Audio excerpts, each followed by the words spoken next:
Assalamualaikum warahmatullahi wabarakatuh. Waalaikumsalam warahmatullahi wabarakatuh. Bismillahirrahmanirrahim. Mari kita lanjutkan ngaji kitab Fathul Karimil Mannan. Sekarang sampai halaman 12 ya. 12. Kalau di kitab ini baris keempat. Bismillahirrahmanirrahim. Ini masih melanjutkan sunnah-sunnahnya orang membaca Al-Quran. Masih diatofkan pada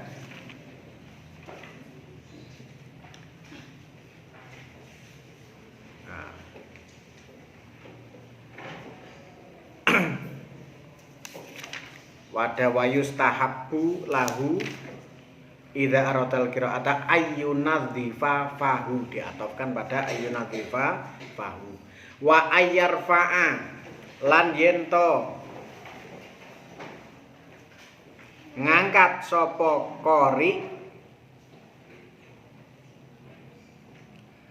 nafsahu ing awak dhewene qori wong kang maca Al-Qur'an angkul lima saking saben-saben perkara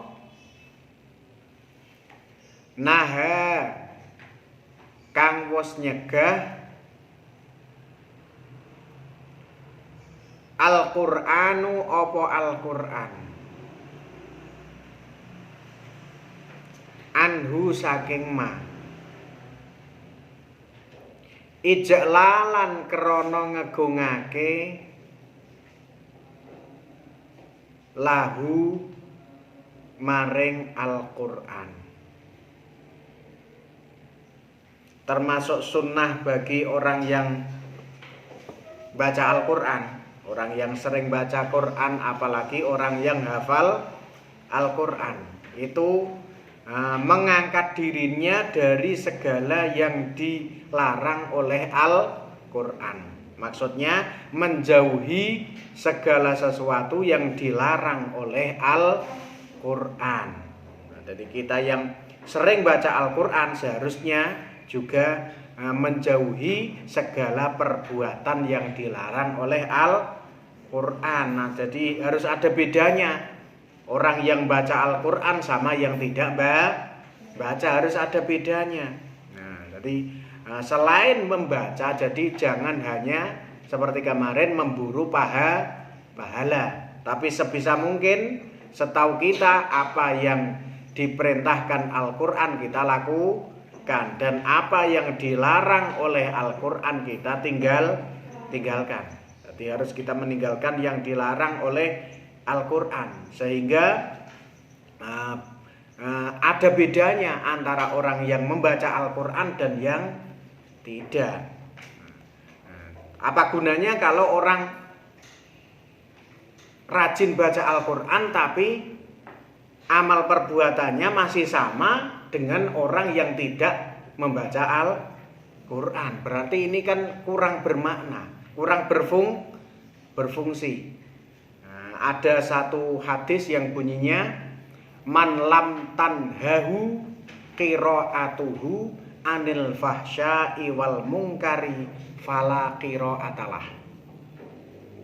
Barang siapa yang bacaannya Al-Qur'an tidak bisa mencegahnya dari perbuatan keji dan mungkar, fala qira'atalah, maka tidak ada bacaan baginya. Bacaannya tidak berguna. Sama halnya dengan sholat. Hadis yang hampir sama tentang sholat. Man lam tanhahu sholatuhu anil fahsya'i wal munkari fala sholatalah.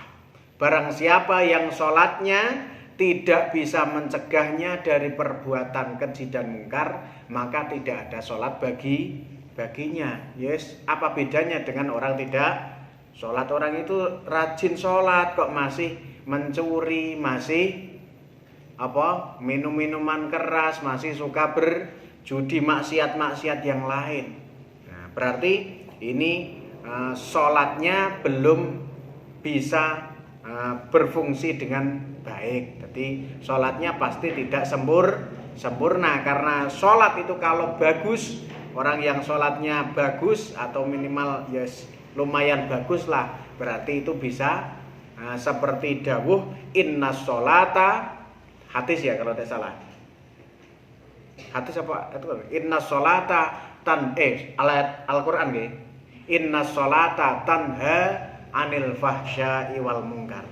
Dalam ayat Al-Quran, sesungguhnya sholat itu mencegah perbuatan keji dan mungkar.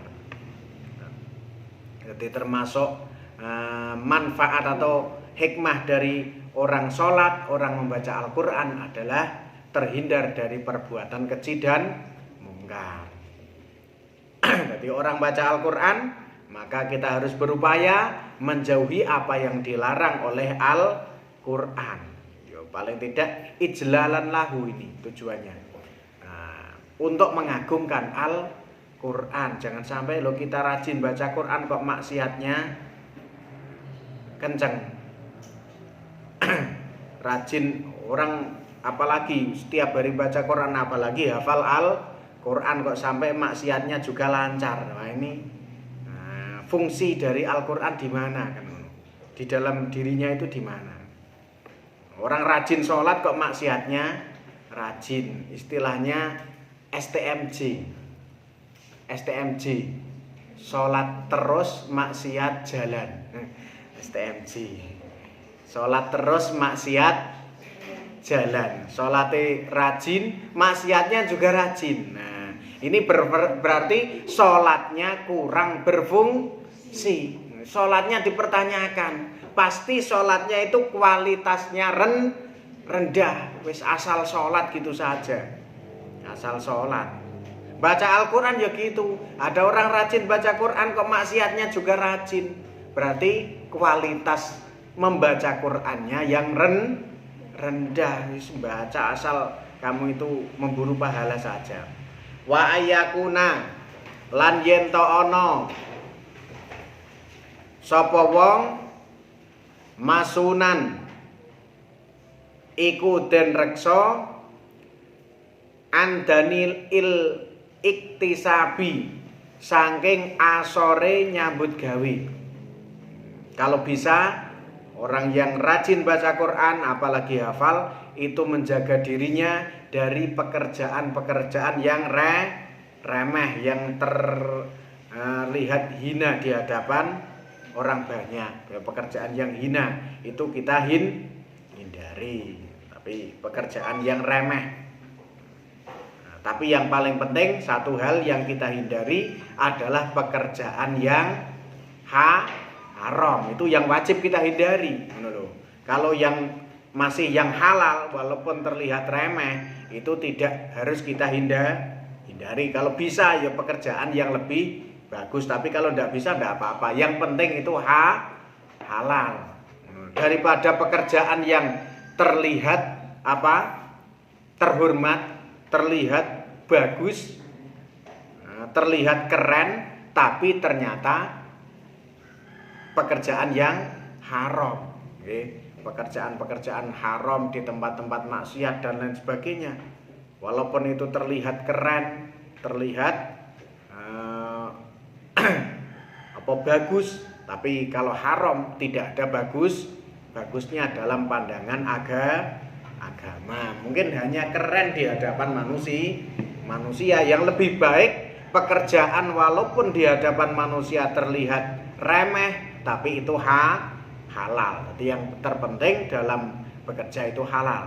Tapi kalau bisa ya cari pekerjaan yang lebih bagus. Tapi kalau tidak bisa ya yang penting halal. Syarifan nafsi, orang bekerja di pekerjaan remeh itu lebih baik daripada orang yang tidak bekerja. Orang nganggur ya nek sedilo nek suwe-suwe iku ora. Syarifan nafsi, tur iku kang mulya awake.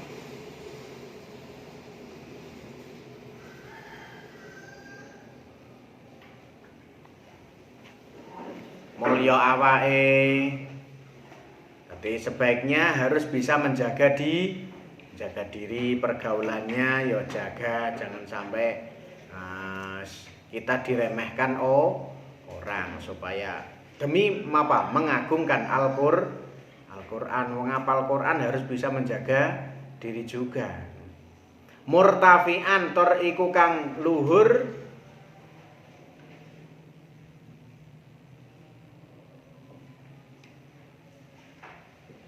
utawa ngrasa luhur alal jababiroti ing atase pira-pira wong kang gumedhe.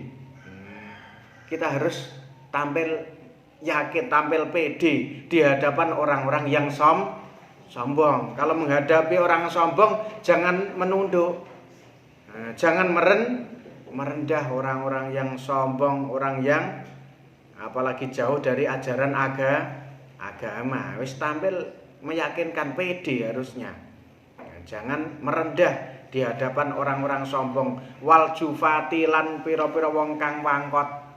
Orang yang memang sulit, orang yang kaku, sulit menerima nasihat, diajak kebaikan sulit. Wis di hadapan orang seperti itu ndak usah kita merendahkan diri kita. Min ahli dunya, saking ahli dunya. Karena ada satu dawuh, at-takabburu alal mutakabbiri shadaqatun. Bersikap sombong kepada orang yang sombong adalah sedekah. Jadi sombong juga ada yang baik. Ketika kita bersikap sombong kepada orang yang sombong, itu sedekah. Kenapa sedekah? Karena jika itu dengan tujuan apa? Mematahkan sombongannya, menurunkan kesombongannya. Jadi sombong dilawannya ben ora sombong. Ada orang bicaranya besar-besar, ya diunggahi sisan. Jadi niatnya bukan sombong beneran, tapi apa? Untuk mematahkan sifat sombongnya orang yang sombong tadi. Jadi melawan orang yang sombong. Mutawadian tur iku kang ngrasa andhap asor lisolihina maring pira-pira wong kang bagus. Kalau di hadapan orang yang ahli maksiat, orang yang sombong, orang yang kaku, silahkan bersikap ya seolah-olah sombong atau pede lah, biasa saja. Tapi kalau di hadapan orang solih, bersikap rendah hati. Dengan para ulama, para orang-orang solih, orang yang taat beragama, bersikap rendah hati. Jangan kebalik. Kalau sama orang yang solih malah tidak rendah hati, malah sombong di hadapan orang orang yang ahli maksiat malah rendah hati, itu keliru. Apalagi kalau rendah hati itu kepada orang yang kaya karena kekayaan, karena jabatan, itu tidak bagus.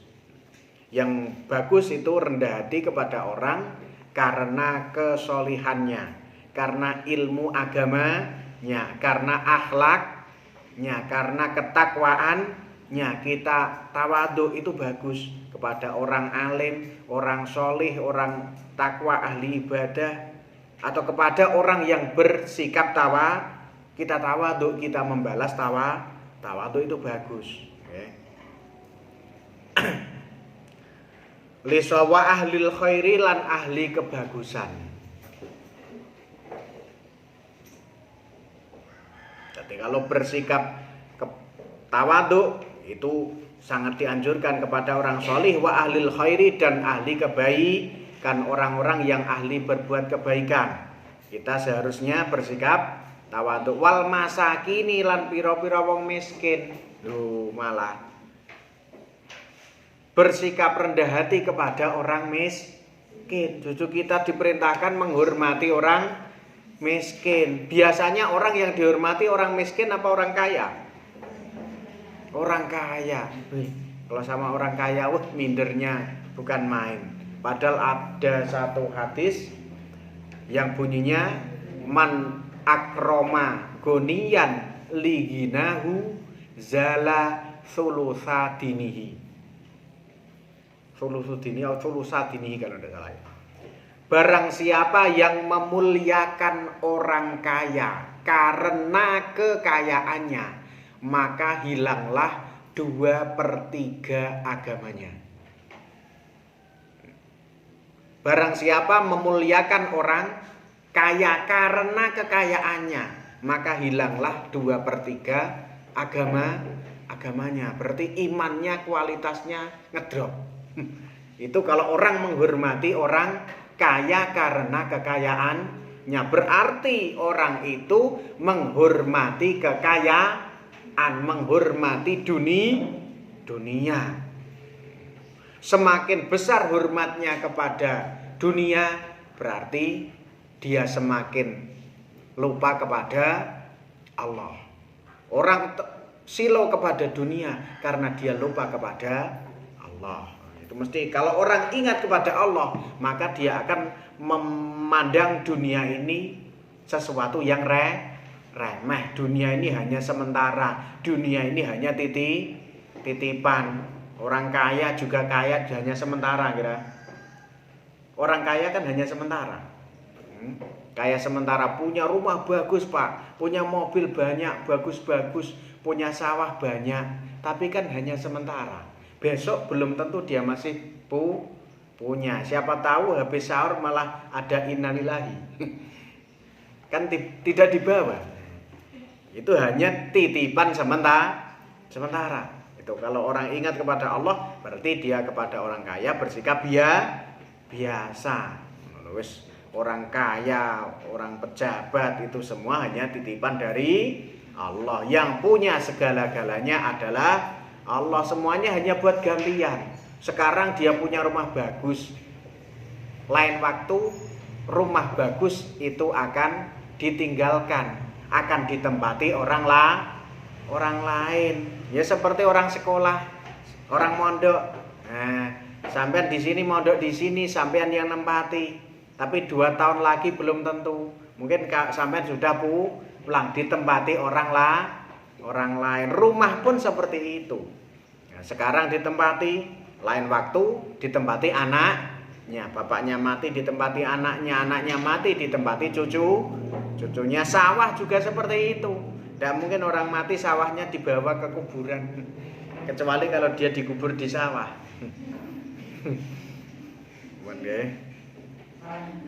Wa ayyajtaniba. Ya, kita lanjutkan nanti ya.